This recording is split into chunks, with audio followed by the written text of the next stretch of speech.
Jim's arguments made sense, but what about Eve? Hazel couldn't accept the thought of her running from some rich guy with a big gun while he hunted her for the most expensive dinner of his life. "Look," Jim said, placing his hand on her shoulder, "we're doing good work here, important work, and sometimes that means making difficult choices. You have to do what's right for you, and I can't tell you what that is. You're a great worker, and I'd be happy to keep you on. You can also make the choice to end your internship. It's completely up to you." Hazel took a deep breath. "Thanks for the talk, Jim. I have some things to think about," she said. "Sounds like it," he said. "Could you think about it while you clean up the mammoth enclosure?" Hazel nodded and climbed out of the truck.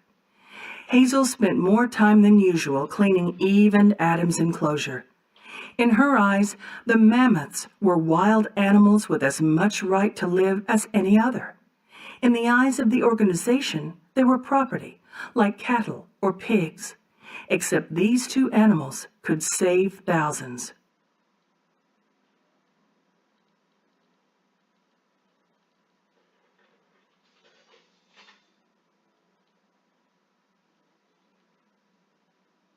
She stopped at the Zanzibar leopards area to watch a young cat batting around a coconut.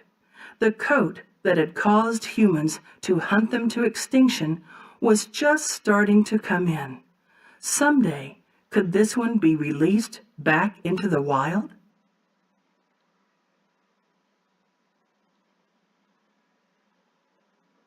That night at dinner, Malcolm said, "Okay, enough already.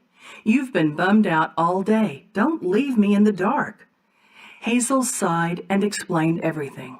"Wow," he said when she finished. "This might be the first of my theories that's proven true. My mind is blown." "That's it?" Hazel snapped. "That's all you can say about this?" Malcolm shrugged.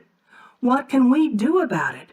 We leave here in some sort of quiet protest, and we lose our college funding, but we get to keep the moral high ground."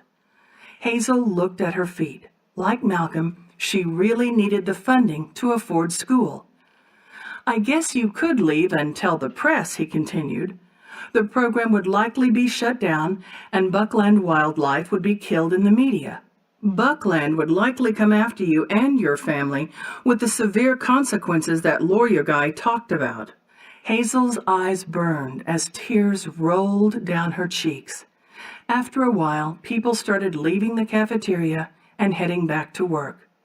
Malcolm finished his sandwich before he spoke again.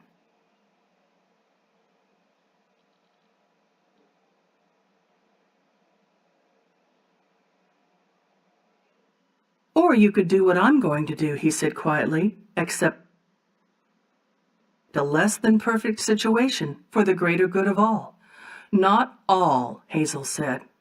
"Not all," Malcolm agreed. "But when has anything ever been for the good of all?" Hazel didn't know. She only knew that she faced a choice, and no matter what she chose, someone, man, beast, or both, was going to get hurt.